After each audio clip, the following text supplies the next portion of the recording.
Good afternoon, everybody out there in viewer land, and welcome to the Wednesday edition of The Rundown. I am your co-host today. Well, no. I'm the host. He's the co-host. So let me do that again. I am your host today, Mike Piwowarski, coming to you from the right coast, from the East Coast, here on Hump Day. Yes, sir. And I am Craig DeLuz, coming to you from I guess that would be the wrong coast or the left coast. From the left coast, West Coast, here in California. My name is once again Craig DeLuz, and it's a pleasure to be here with you on Hump Day. Hump Day. Craig, yes, it definitely is the wrong coast. We have at least one story today to point that out again. So We do. Yes, we do. And it is the Californication of the left coast. It is very scary for those who live in Oregon, Washington, or any of our bordering states. It's kind of funny. Half of them blame California for the issues going on in their state. But I always go back to, you guys don't. Everyone seems to think it won't happen in their state. Well, you know what? Right. It will if you're not careful. Let me just tell you. Yep, you got to put up some border walls. What you got to do, checkpoints and all sorts of barriers, and just make it happen. Yep, be standing there at the borderline. You ain't gonna be bringing that stuff in here. Where are y'all coming from? That's where y'all's going to. Pretty much. That's kind of how it's got to be. Yep, exactly. So, any special plans for Hump Day?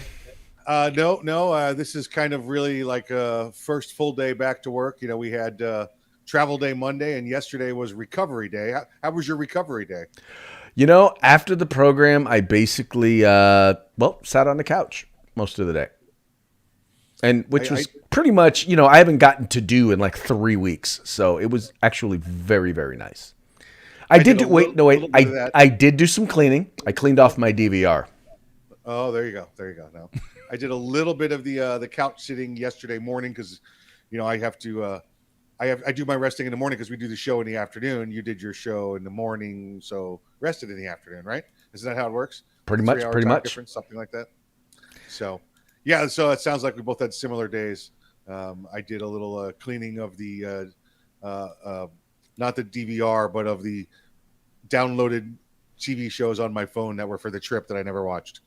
So, and I was about to lose them. You only get them for so many days, so I had to watch them. Well, the hardest part for me is I am literally immersed in the news all day with what I do for my clients. So to just be away from the news was a pleasant thing, but it was almost unavoidable. It was like, okay, I shouldn't comment on this. I shouldn't comment on this. I shouldn't read this. And by turning on the boob tube, made it a little easier to ignore. Right. Yeah. Yeah, there you go. That's the way you do it. Those channels without the news, just do it that way. Exactamundo. But then, the news, Craig, we should probably get to some. Why don't we do that at some point? Let's jump into our first story. This one's already causing some dismay around the media industry as well as in the government. The former President Trump's policy, the amnesty, the stay in Mexico policy.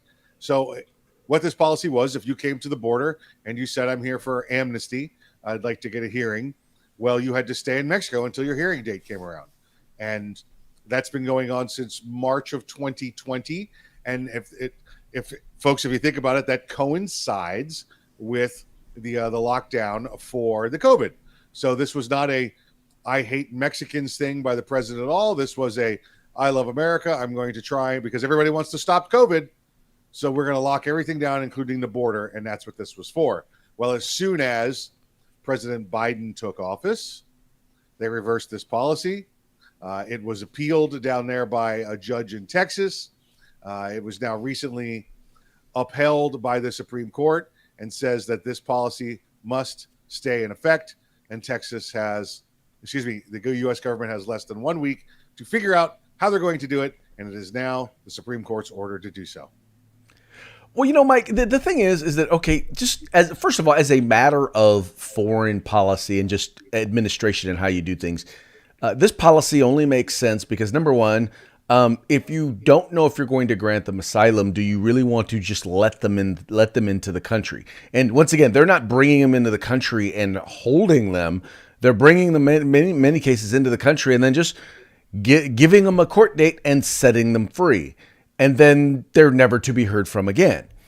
But then when you put it on the backdrop of, we're locking everything down, if we're locking down everything down in the country, don't you think we ought to be locking things down at the border instead of allowing people to come into the country whose health and vaccination status and COVID status we have no idea about? Instead of allowing that to happen, don't you think we should? Well, why don't you stay where you are and apply for asylum where you are instead of just showing up at our border and us just letting you in? That just doesn't make any sense. Yeah, and again, I think this has much less to do with foreign policy as it does to protecting medical issues with COVID. Because again, we had the Democrats last year, 2020, push and press President Trump to get COVID restrictions in place and lock us down. Because remember, we had to lock down for 2 weeks, Craig. We had to flatten the curve. So that's what President Trump did at the border. Well, as long as the Democrats want to drag this out and continue with this mask crap and everything else and the vaccination cards and or passports, as long as they want to continue with that, well, then we should continue to protect our borders, right, and keep COVID from coming across. That's what this is. I'm sorry. You can't have your cake and eat it too. It's one way, not or the other. You get both. You can't have both sides. You can't have both sides of the argument. You get one side. You're either protecting us from COVID or you're not. That's all there is to it. Completely agree with you, brother. Completely agree with you. There's not really a lot. There's not really a middle ground there. It's, you protect the country or you open the borders. One of the two. That's right. But the moment you open the borders, you better get rid of your vaccination passports and your mandatory mask mandates and all of that, because at that point it must mean that we are perfectly secure here in our country. One would think that sort of logic takes place. But the problem is, I guess, now here's the thing that Biden has proven. When you're senile, you can be on both sides of the argument. Maybe not at the same time, that's right. But you can say the exact same thing within minutes of each other and just forgot what you said a minute ago. He wants his ice cream and his tapioca. He can have them both. Yeah. Yep. Oh, ridiculous. All right, let's move on to another way that California is the wrong coast. Let's just go there. This was in Torrance, California. Where's Torrance, California? That would be Southern California. Basically Los Angeles. Okay. I think all right. Gotcha. Torrance, California. Okay. Hundreds of recall ballots found in a felon's vehicle. Now, there was a guy who was passed out in a car at a 7-Eleven there in Torrance, California. He had, he had some narcotics on him. He had a little tiny firearm on him. Tiny firearm, still a deadly firearm, folks. He had, what do you have? There was some alcohol there. There was a scale for the drugs, and over 300 ballots from the upcoming election there in California. So, Craig, I saw this story and I thought, wow, there's no ballot fraud. There's no full scale ballot fraud. We don't have to worry about that. But this is the way it's handled. We talked about, you and I talked about this several times. It's just as much as when the terrorists do their jihad. They put out the jihad. They give up command and control to the smaller tactical units and let the individuals take part in what they want to do to create that mayhem and that terror. This is the same thing that happens with the election fraud that happened last year. There wasn't a giant command structure making people do it, but they sure as hell let people know that it was encouraged and they wanted them to do it. Now, that's the same thing this guy is probably involved in. All of a sudden, boom, we got more election fraud going on in California. But Craig, within hours, I got to read this part of the story to you. Within hours, the police declared that this was an isolated incident.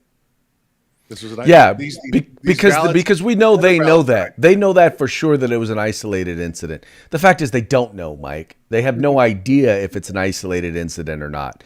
And that's what tends to piss me off when I see stuff like this, because you don't know that. You literally, there's no way you can say you know that. Because, oh my God, the guy could not have possibly, lied to you.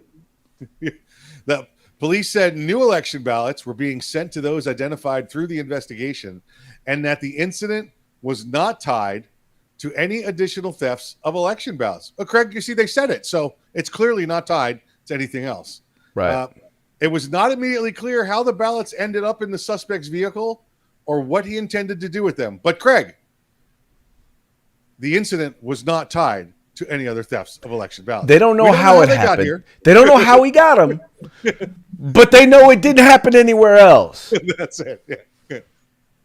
Absolutely wonderful. How do you literally look the media in the eye and say no? Let me clarify. I expect people to try and lie. What I don't understand is, how does the media just sit there and just accept that as an answer? Are they really that stupid? Clearly, it's been investigated by the U.S. Postal Service and the Los Angeles County District Attorney Public Integrity Unit. So, the Postal Service will get around to it in about 8 or 10 years, and the Police Integrity Unit in Los Angeles, I believe they were unfunded last year, Craig. They were I believe that. Yeah, exactly. They unfunded the Police Integrity Unit. Yeah. So. Oh, yeah. Lord. Well, here's the thing, man. We've been in California. We have known for a while that our elections are not necessarily on the up and up.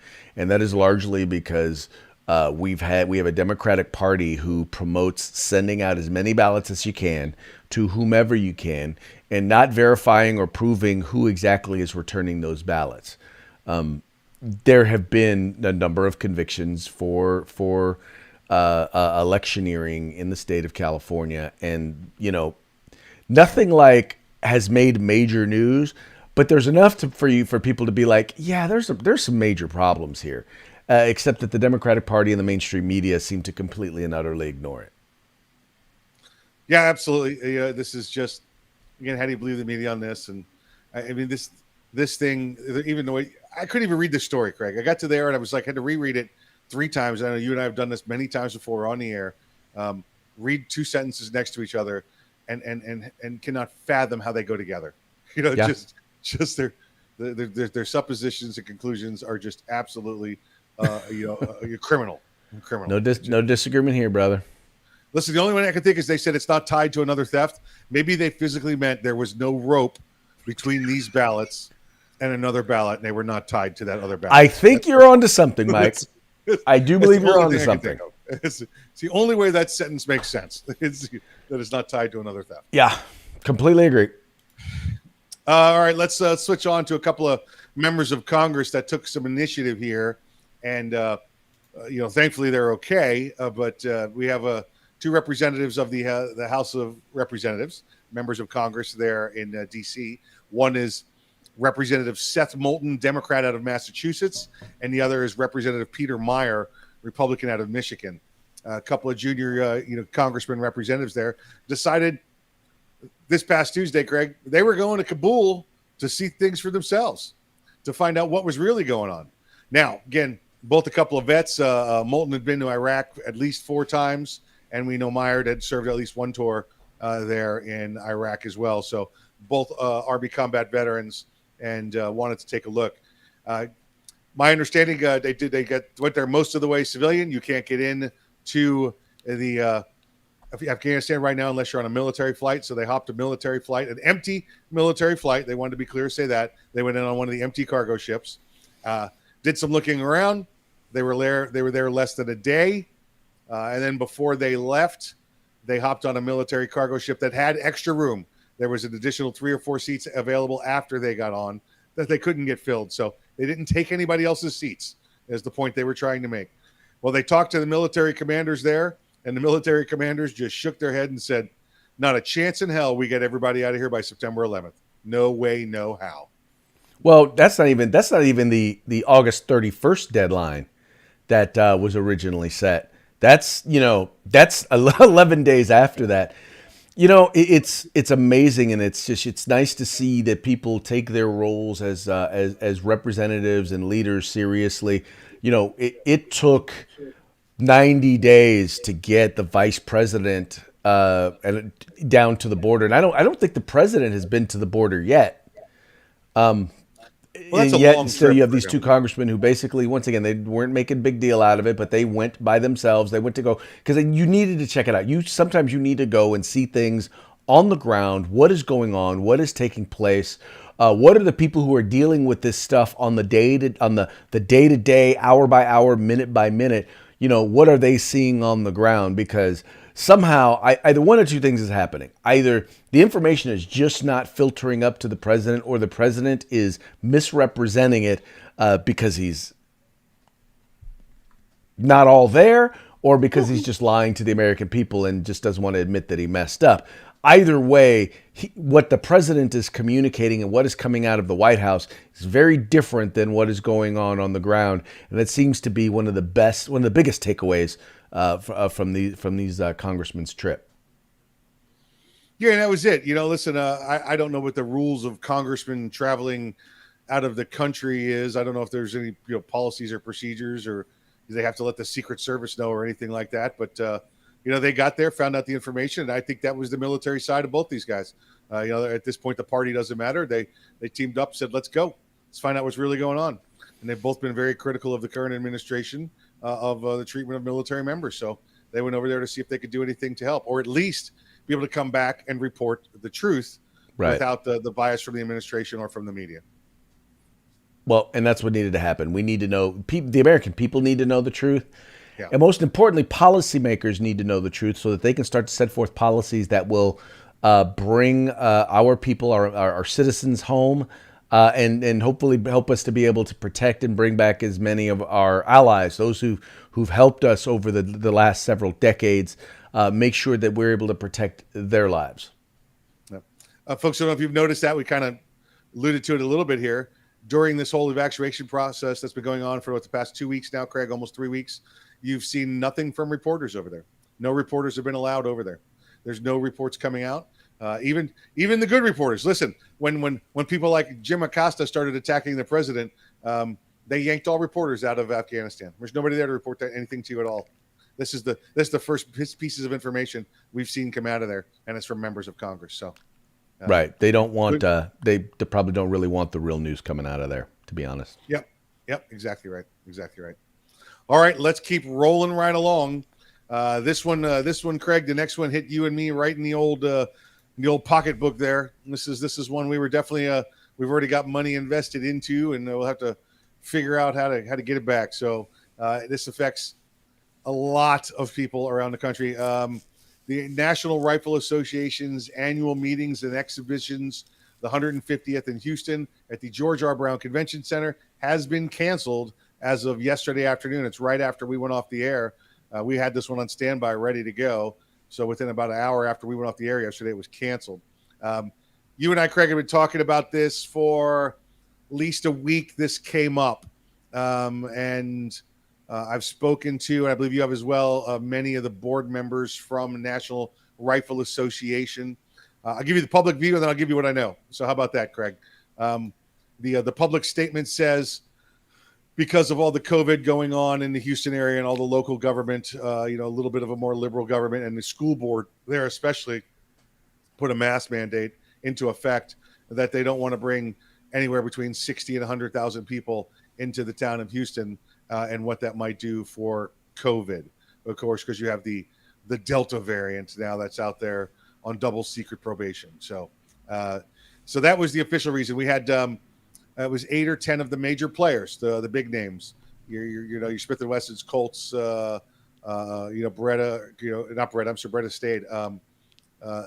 Many of the larger American manufacturers decided that they didn't want to go, and the official reason again was COVID concerns amongst employees. Craig, that's what I've heard there. That's the official statement. What's your take on the official statement? Then we'll get into a little bit of the unofficial, what we're hearing. My word on the official statement is I don't believe them. Yeah. I don't believe that's the reason why. This is less than 10 days. It's also less than 10 days. I want people to understand this, that probably 40, 50,000 people from around the country are going to be flying into this. Less than 10 days now. So you got hotel reservations that are up in the air. If you got an Airbnb, you're screwed, which is about half the people now. And your flights are gone.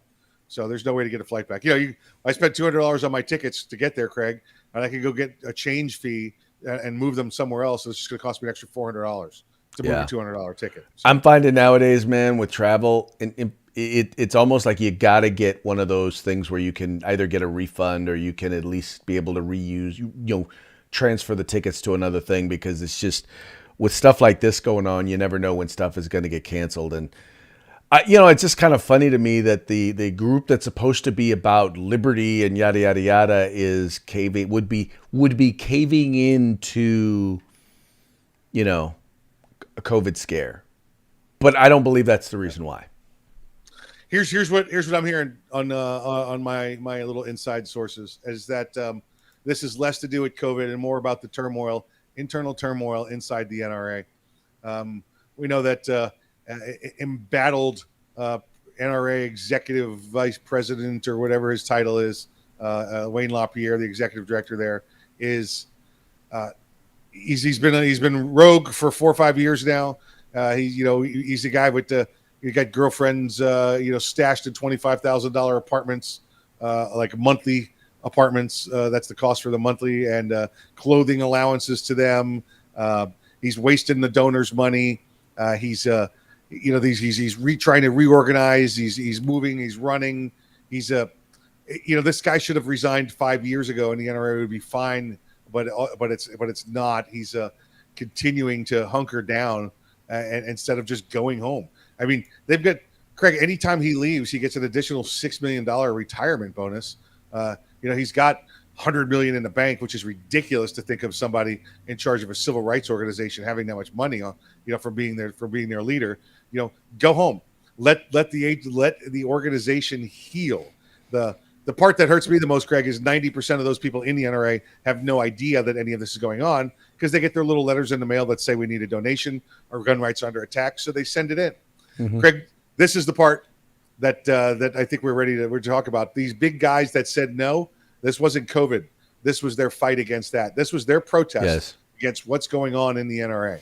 Well, and I completely agree. And it's really kind of sad because, at this point, whether or not you want to argue that without taking away what Wayne LaPierre has been able to do for the NRA and help make the NRA, the fact is he's now at a point where there's a crisis of leadership, and he's not in a position where he can effectively lead the organization. It's just come to that point. And to a certain degree, I think he needs to step aside just so that the organization can get new, fresh leadership and start to move again and be able to be functional again. Because as long as he is there, he is an easy target for whomever it is. Whoever wants to attack the NRA doesn't need to attack the NRA. They just need to attack him. And he has now become the NRA's weak spot. And if he cares about the NRA, then he needs to recognize that. If he cares about the work of the NRA, he needs to recognize that and step aside, and quite frankly, move his ego aside. And I think unfortunately, that ego is what's causing him to stay. And it's just, there are many people who are loyal to him, and they're loyal to a fault, but their loyalty should be to the organization, not the individual. It should be to the mission of the organization. Yeah. And support the organization as a whole, like you said, not the individual at the top. It's like we talk about, just like the presidency. I support our government, and I support the office of president. I don't like the president right now, but I support the office of president. Right. I don't want a king in there or anything like that. Right. So. Well, one of the good things that's starting to happen is you're starting to see organizations like the Firearms Policy Coalition, like the Second Amendment Foundation, like Gun Owners of America are really starting to get a stronger, a more visible role in the gun rights movement, which is good because each of the organizations is a little different, has a little different perspective, brings a little something different to the table. And thus, I believe that in the end, for those who think that the challenges that the NRA is facing means the end of the gun rights movement, let me tell you, the NRA is not the organization. The NRA are the individuals who give hundreds of millions of dollars to the NRA and to other organizations, and their energy, their involvement is not going to go away even if the NRA goes away. you're going to see these other organizations step up and fill that void, and you're going to be attacked instead of just being attacked by the one big organization. You're going to see a lot of organizations, national organizations, coming at you. So once again, if y'all think you are winning by going after the NRA, just know that it ain't going down like that. Yeah, let me give you this. The companies that pulled out were, just so I make sure I get them correct, were Benelli USA, Browning, FN Herstal, Kimber Manufacturing, Savage Arms, Smith & Wesson, Springfield Armory, Sig Sauer, Sturm and Ruger. Those were the big boys that pulled out. And again, now the excuse given is COVID. Again, what you and I are hearing, Greg, is that it was more to do with the internal politics of the NRA. I wish these companies would come out and say it. I wish they would say it. You know, if you want to hide behind the cowardice of COVID, you're just hurting your own pockets, as far as I'm concerned. You want to come out and say that the NRA needs to fix themselves before you want to dump $1 million more into their pocket, then that's what you need to say. Well, because that's how you get the public pressure. I'm sure that they're probably saying that behind the scenes. Yeah. But they need to say it publicly. Yeah. Well, I agree. And I think they hurt themselves more by doing this. I think there's more conservatives that will not buy guns from them now over this COVID thing, rather than them backing out because of the their objection to the way Mike, that the NRA is being run. Well, no, you're right. And the problem is that it's they're doing it, I believe, out of respect for the legacy of Wayne LaPierre. And what they're not understanding is he's not getting it. You're trying to be subtle, and you're trying to drop hints, and until the public, right, the members at large as a whole are calling for Wayne LaPierre to step down or to be removed, it's not going to happen. Yeah, it's too late. His legacy's done. It's over. It's tarnished. Listen, for the 90% that are not paying attention in the NRA, his legacy's fine. It's time to, dogpile on the rabbit. Let's get him out of there. Right. Nope. Completely agree. All right, let's move to San Jose. They seem to be a great topic of ours. They're always good for sound bites about once a month. If you recall, they passed an ordinance 3-4 months ago now, I think it was, Craig, where they said that they wanted you to have gun insurance in order to own a gun. And they're, which is obviously illegal, I believe, against even your California law there. And their city attorney said, we can't do this. I can't even write this. There's no way for me to even to do this now.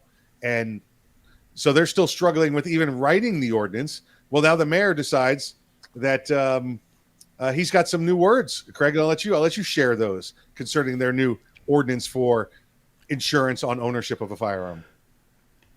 Well, exactly, Mike. He made it very clear that his goal in this whole thing is not about making sure people have liability insurance, right? It's not that. It's not about making sure, because what we know in the end is there's no way to get this insurance, because you cannot insure against an illegal act. You simply cannot, right? It is something that is against the law. And as they've tried to pass this at the state level, that's exactly what the insurance companies have told the state of California, have told the state legislature, which is why they haven't passed insurance mandates. But here we've got what Mayor Liccardo, this is what he actually said. He basically said, and they were talking about non-compliance with these ordinances, right? He's like, we didn't want to criminalize the failure to get insurance, but there would be fines, and there would be the ability for, most importantly, I think, the police to seize guns. Now, he also went on to say that the new law provides an easy mechanism to get an unsafe gun out of unsafe hands. Folks, he's making it very clear. Look, gun confiscation is the goal. He's not interested in actually trying to make sure people have liability insurance. He's saying specifically, I want to take people's guns. And so if you can't get insurance, which, by the way, we know that you can't get this insurance, if you don't have the insurance, well, then, now we're going to come and we're going to send the police to your door to confiscate your firearms. Coming to get your guns, baby. That's what it's always been about since day one. This is what we've been telling you, what everybody's been telling you. Anybody with any background in the Second Amendment, any background in history has told you that this is what it's been about, confiscating your guns, and they'll take any method possible to get there. This one happens to be the insurance. You have to have the insurance. Yeah, my ass. You're here to take my guns. That's it. That's all there is to it. Tyranny. Exactly. This guy should be arrested by your next governor. Right. No, and the thing is that I want to this once again. This goes back to what we talked about. We talked about qualified immunity or immunity of politicians. When you have a politician who passes something that they know is not legal, this guy right here, and now he's announced what the actual goal of it is. Yep. Not for people to get liability insurance. I'm sorry. This guy needs to be thrown. He needs to be removed from office, and needs to be thrown under the jail. Yep. He needs to be arrested and thrown under the jail. Period. We need to throw him across the border and let him seek asylum trying to come back. I don't disagree. I don't disagree. Okay, moving right along, Mikey. I think it's time for a parting shot. Yeah. Hold on. What was the guy's last name? The mayor's last name? I don't know. Liccardo. I wasn't making a Mexican joke. I just want to throw him out of the country. Licky Liccardo. Yeah. Yeah. Again, I wasn't trying to make a Mexican joke. Let's just throw him. I can throw him in Canada. I don't care. Just get him out of our country. Just out of the United States. Yeah. Send him to some socialist communist country. There we go. Send him there. Where he'll be like more California. Wait, what? Well, Mike, I got to tell you, and I thought about this particular parting shot because with everything that's been going on, with all the stuff that's been going on in Afghanistan, I guess this was just so appropriate. And it's kind of funny that when I picked this out, you were like totally fit because you saw one just like it. So we could sure use a mean tweet right this right now. This was the tweet that he sent to the Iranian president. I don't forgot when he sent this. There it is right there in 2018. Never ever threaten the United States again, or you will suffer consequences the likes of which few throughout history have ever suffered before. We are no longer a country that will stand for your demented words of violence or death. Be cautious. The sad part is that was totally true up until, was it January 20th, 2021? Yeah. You didn't hear from Iran for 3 years. Nope. It was just like, they were like, okay. Saudi, we'll be quiet. We are Saudi. We are Saudi. Saudi. Please don't bomb us. Don't bomb us. We meant to say Happy New Year, Saudi. Yes. Saudi. That's what they were saying. Now it's like, this guy? Yeah. They're like, where's our checks? We want our checks? Exactly. Please send us our checks. Listen, I saw the tweet yesterday, I think it was, and it said, boy, I sure could use a mean tweet about now. So same thing. We had the same impulse going here on this. So sure couldn't we? Let's see how it goes. Maybe I'm going to go out and find 300 election ballots at my 7-Eleven, and I'm going to send them. Well, once again, I will continue to say Donald Trump is far from a perfect man. But I think that if you look at what he did during his 4 years as president, you look at what he was able to achieve, you look at the candidate that was running against him, I think a lot of people predicted. No, let me clarify. People predicted that Biden would do poorly. I don't think most of us thought that his administration would disintegrate this quickly. It's been, what's it been? Not even 8 months? Or no, a little over 8 months. Mike, to all of y'all out there who didn't like Donald, who wouldn't vote for Donald Trump because you thought he was mean, you thought he was rude or crass. Well, now you see what we got.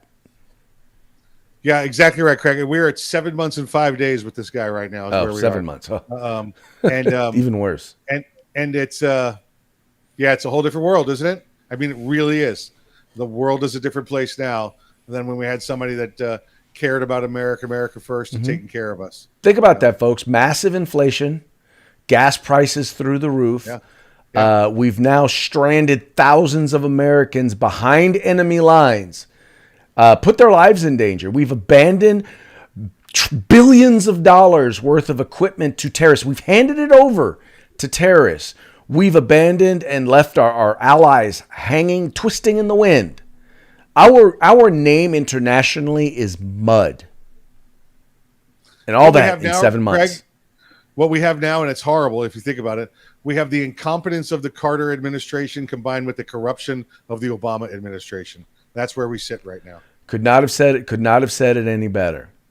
But at least with the Obama administration and the Carter administration, they may have bungled everything, in behind the scenes and in front of the scenes, but at least they weren't senile. Well, again, incompetence is senility, right? It's what you get. So, we just happen to get the combination of the incompetent to corruption now. So it is said. Hey, before we cut out, let's make sure to pay a quick homage to our sponsors. We very much want to thank Grid Defense and Gorilla Machining for supporting the program. Please make sure you guys visit their links. It's in the description of the video. Also, I want to thank the California Republican Assembly for sponsoring and sharing this program and helping you folks to be a part. Remember, recall election coming up. Make sure you vote in the recall. This is California, so vote early and vote often. Get to 7-Eleven and pick up your ballots. Just look for the car with the guy passed out in it. Just reach into the trunk and grab you a couple of ballots. Get you a couple. You'll be good to go. Thanks for joining us today. Make sure you like, share, and subscribe, folks. Like, share, and subscribe. We'll holler at you later.